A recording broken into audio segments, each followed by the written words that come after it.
Salut tout le monde et bienvenue dans un nouvel épisode des Armes et la Science by Jérémy. Alors comme promis, je vous avais dit qu'on allait avoir plus de vidéos maintenant que la salle de rechargement est faite et je tiens ma parole, on va faire une nouvelle vidéo cette fois-ci. Vidéo super spécifique, on va parler d'un système qui je pense n'a jamais été fait, ou tout au moins n'a jamais été partagé, puisque j'ai eu beau retourner le net, je n'ai jamais trouvé de système équivalent, que ce soit en France ou outre-Atlantique. Donc en fait, cette vidéo devrait être classée dans la catégorie des vidéos radins, puisque je suis radin et je l'assume complètement. Je tire un calibre à la con qui a des étuis super difficiles à approvisionner, qui est le 300 WSM. Quand j'ai acheté l'arme, j'ai eu des étuis fournis avec. Parmi ces étuis, en fait, j'avais déjà une centaine d'étuis normaux. Je me suis dit, tiens, je vais les préparer. J'ai fait du tournage de collets, etc. Et je me suis rendu compte, une fois les préparations faites, que quand je mettais les amorces, oh putain, l'amorce elle flotte. Les logements d'amorce sont oversize, alors en français on va dire ils sont surdimensionnés, ils ont un diamètre trop gros. Ça vient de plusieurs choses, soit une charge très chaude qui a du coup complètement ouvert le logement d'amorce, ou bien simplement une multitude de rechargements qui ont fait qu'au fur et à mesure, et petit à petit, le logement d'amorce s'est dilaté. Dans tous les cas, plus possible de tenir l'amorce correctement, j'en venais même à taper sur le coin du bureau et j'avais l'amorce qui tombait par terre, et là j'étais en train de pleurer d'un air de dire mon Dieu, j'ai passé 4 heures à tourner les collets et en plus les étuis sont déjà à moitié shootés, donc j'ai pas envie d'avoir perdu 4 heures de ma vie, et en plus de ça, de me retrouver à racheter des étuis 300 WSM Norma, super dur à trouver, il y en a chez Armeca, il y en a chez PGM, mais bon malgré tout, je me suis dit bon, on va essayer quand même de trouver une solution à ce problème. Donc du coup j'ai retourné le net, je n'ai jamais rien trouvé, pour cause rien n'a été fait et il n'y a pas de solution à ça, sauf que on s'est creusé les méninges, Victor et moi, et on a trouvé une solution. Cette solution je vais vous la présenter dans cette vidéo et je vais vous partager du coup le fonctionnement, les résultats et du coup comment ça marche exactement. Ça reste un système à l'état de prototype, donc je vous préviens, vous allez voir c'est un petit peu archaïque, c'est pas pratique, mais le système, le fonctionnement lui-même, la méthode est bonne. Il faut simplement optimiser le système avec notamment, vous verrez, une clé dynamométrique et d'autres éléments pour rendre ça beaucoup plus fluide et beaucoup moins chronophage, puisque en fait j'ai l'impression de reperdre mes 4 heures à refaire ça. Mais bon, pour la beauté du système et puis pour le fait de pouvoir dire tiens, maintenant on peut sauver des étuis qui ont même les logements d'amorce dilatés, ça valait le coup. Puisque du coup maintenant quand on fait un point de vue sur comment un étui peut peut être amené à être mis à la poubelle, soit c'est parce que le collet est fendu, mais on peut faire des traitements thermiques sur le collet, des recuits de collet pour prévenir ça. Mais il n'y avait pas encore de solution sur les logements d'amorce qui étaient eux dilatés, et aujourd'hui il y a une solution.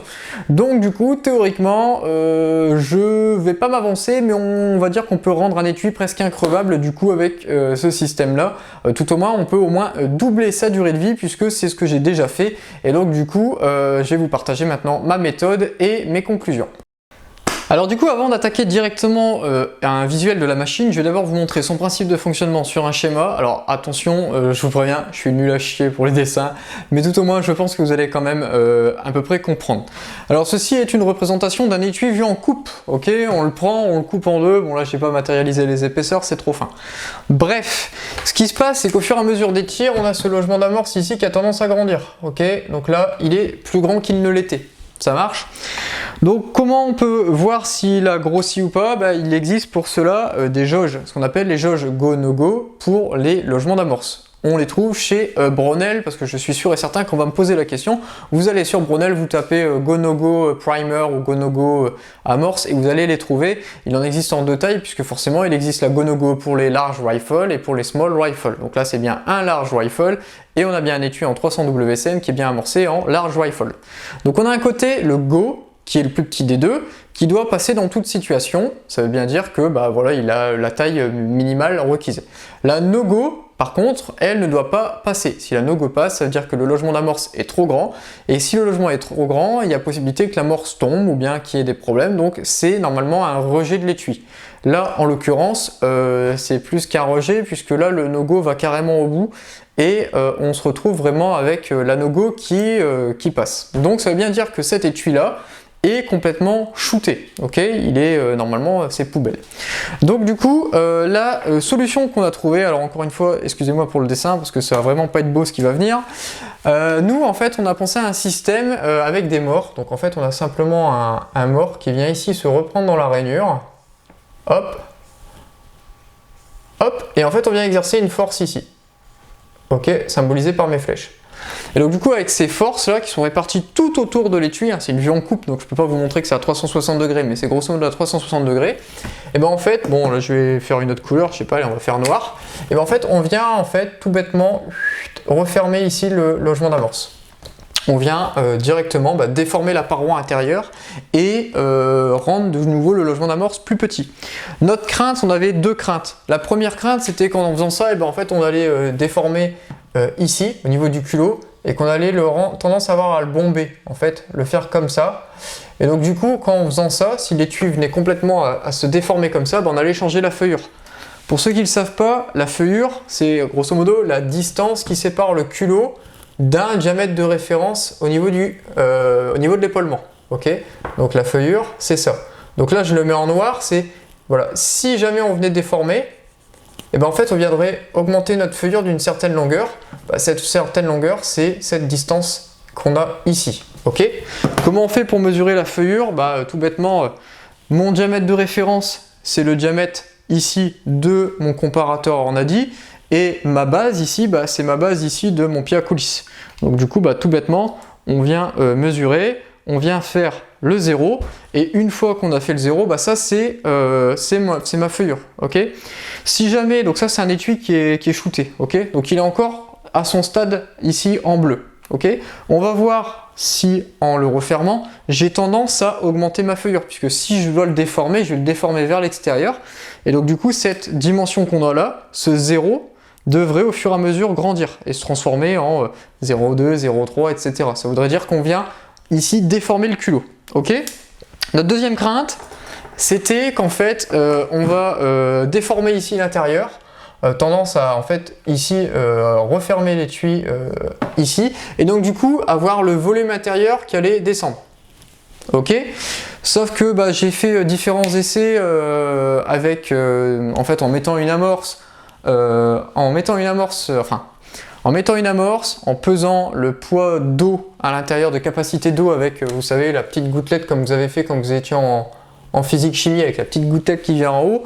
On pèse le poids de l'eau, on note, on enlève l'amorce, on vient resserrer le logement d'amorce, on vérifie que la no-go ne passe plus. Quand elle passe plus, ça veut dire qu'on a bien réussi à récupérer l'étui. On check la feuillure.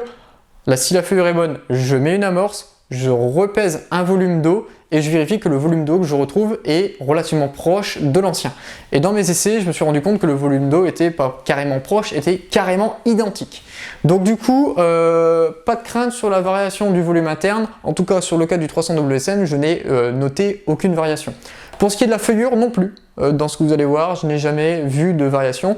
La seule fois où est-ce qu'on a vu des variations, c'est qu'en fait on a vraiment forcé comme des bourrins, parce que la flemme ou je sais pas quoi, ou bien on a mis trop de force, parce que vous allez voir c'est un peu au feeling, et en mettant trop de force, on a eu de temps en temps ce phénomène-là. Donc c'est pour ça que quand je fais ça, je me munis toujours de ça pour vérifier si je ne suis pas allé trop fort. Si je suis allé trop fort, c'est tant pis. L'étui devait de toute façon aller à la poubelle, là en l'occurrence il ira à la poubelle, même si j'avais essayé de le sauver, je ne l'ai pas sauvé.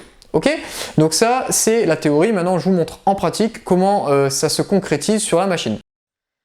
Alors on se retrouve maintenant sur une vue de la machine, donc machine qui est tout bêtement un mandrin avec des morts alésés, morts qui viennent du coup se reprendre dans la gorge de l'étui pour venir resserrer le logement d'amorce. Alors première partie, j'ai bien un étui où la jauge no-go rentre parfaitement, et la go aussi, ce qui est logique puisque la go est plus petite. Ok, donc on est bien en présence d'un étui complètement shooté. Ce que je vais faire dans un premier temps, c'est que je vais zéroter mon pied à coulisse, lui mettre son origine pour qu'il me mesure la feuillure à l'instant T de l'étui. Donc c'est un étui qui a bien été tiré dans mon arme, donc c'est bien un étui qui a la dimension de ma chambre. Ok, donc j'ai bien mis ma référence 0, 0, 0. Ouais, enfin là 0,2 parce que je tiens le pied à coulisse comme un manche, mais 0, 0, 0, ok. Alors du coup, ce qu'on va faire maintenant, c'est qu'on va resserrer ici le logement d'amorce. Donc l'objectif c'est que la no-go ne rentre plus, et que mon 000 reste 000, que je n'ai pas déformé le culot et que donc du coup j'ai changé ma feuillure. Donc hop, on va venir serrer ça. Alors, donc là c'est au jugé, pour l'instant il n'y a pas de capteur de force, je n'ai pas de clé dynamométrique, j'ai rien de tout ça, donc c'est vraiment au feeling, donc je risque de le faire en plusieurs fois parce que j'ai pas envie d'y aller trop fort. Si j'y vais trop fort, je suis niqué. Donc il faut mieux le faire en 2 fois plutôt que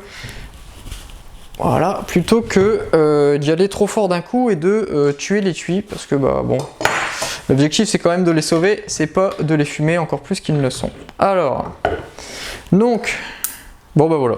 Bon déjà, première chose, ma no-go rentre plus. Ok. Et la go rentre. Donc ça, déjà c'est très bien, j'ai bien ma go qui rentre, ma no-go qui rentre plus. Maintenant, est-ce que j'ai déformé le culot? Donc j'avais 0, et là j'ai 0, 0, 0. Donc, conclusion. Qu'est-ce que je viens de faire? Bah, je viens de resserrer mon logement d'amorce sans modifier ma feuillure. Si vous voulez, pour ceux qui sont encore sceptiques, je pourrais vous faire le test du volume d'eau avec avant, après, etc. Simplement, la vidéo va être super longue et donc du coup, je pense qu'on va perdre 95% des auditeurs qui vont me croire sur parole pour le fait que ça marche. Pour aller encore plus loin, vous voyez, donc ça c'est la boîte, donc ceux-là ils sont faits, ces trois-là ils sont faits, bah oui je suis à mon 3e shoot, je sais, je me suis déjà loupé les premières fois, bon, on a le droit à refilmer quand même. Alors du coup ça c'est des étuis que j'avais déjà refait il y a bien 2 mois, 3 mois, la plupart d'entre eux ont été retirés depuis 3 fois. Et au bout de 3 tirs, j'ai toujours mes logements d'amorce qui ont la bonne taille. Donc ça veut dire quoi? Ça veut dire qu'en plus de resserrer le logement d'amorce, j'ai pas besoin de le refaire tous les 4 matins, puisque là, après 3 tirs, ça n'a toujours pas repris une forme, ça n'a toujours pas repris un diamètre trop important. Donc du coup c'est bon signe. En plus de ça, j'ai des charges super chaudes, donc du coup je me dis que sur une charge modérée, je pense qu'il y a de quoi tenir ad vitam aeternam. Donc voilà, donc on est plutôt fiers de ce système, en tout cas Victor a fait un super boulot, c'est Victor qui a fait tous les usinages, tout est parfait, c'est nickel. En point d'amélioration, il y a plusieurs points d'amélioration, je pense que le point numéro 1, c'est en fait ici, au lieu de venir le serrer avec ce grand manche là immense où est-ce qu'on est difficile, où c'est difficile de jauger la force, si j'avais une clé dynamométrique avec un certain couple, je lui dis voilà, je sais pas moi, à 70 Nm tu débrayes, et du coup, hop, 70 Nm, clac, je sais que je suis bon, je desserre et j'aurai du coup récupéré mon logement d'amorce, puisque je pense que la déformation est proportionnelle à une force, et la force est proportionnelle à un couple. Donc si je mesure mon couple, je mesure ma déformation. Ce qui paraît tout à fait logique. Donc du coup, voilà pour ce principe. En tout cas, on est quand même super fiers de ce système. Ça paye pas de mine, hein. Franchement, bon, vous voyez, c'est rouillé de partout, ça n'a pas une gueule très sexy, mais en tout cas, ça marche. Et en tout cas, c'est un système qu'on a retrouvé nulle part ailleurs. Vous pouvez chercher sur tous les forums américains, français, etc. C'est un système qui n'existe pas. Donc du coup, on fait dans l'innovation. Ok, c'est des économies de bout de chandelle, vous allez me dire, sûrement. Je pense que c'est aussi pour la beauté de faire quelque chose qui n'a jamais été fait, et puis d'essayer de surmonter un problème qui peut des fois s'avérer très gênant, hein. Je vais prendre l'exemple de quelqu'un qui tire un calibre vraiment à la con, encore pire que moi, et qui n'a vraiment aucune possibilité de retrouver des étuis. Peut-être qu'avec un système comme ça, il est capable de sauver ses étuis et de pouvoir recharger de nouveau, alors que si il n'avait pas ça, il aurait à mettre ses étuis à la poubelle, et avec le doute de pouvoir retrouver ou non des étuis correspondant à son calibre. Voilà. Bon, en tout cas, j'espère que cette vidéo vous a plu, et on se revoit bientôt dans un nouvel épisode des Armes et la Science by Jérémy. Allez, ciao!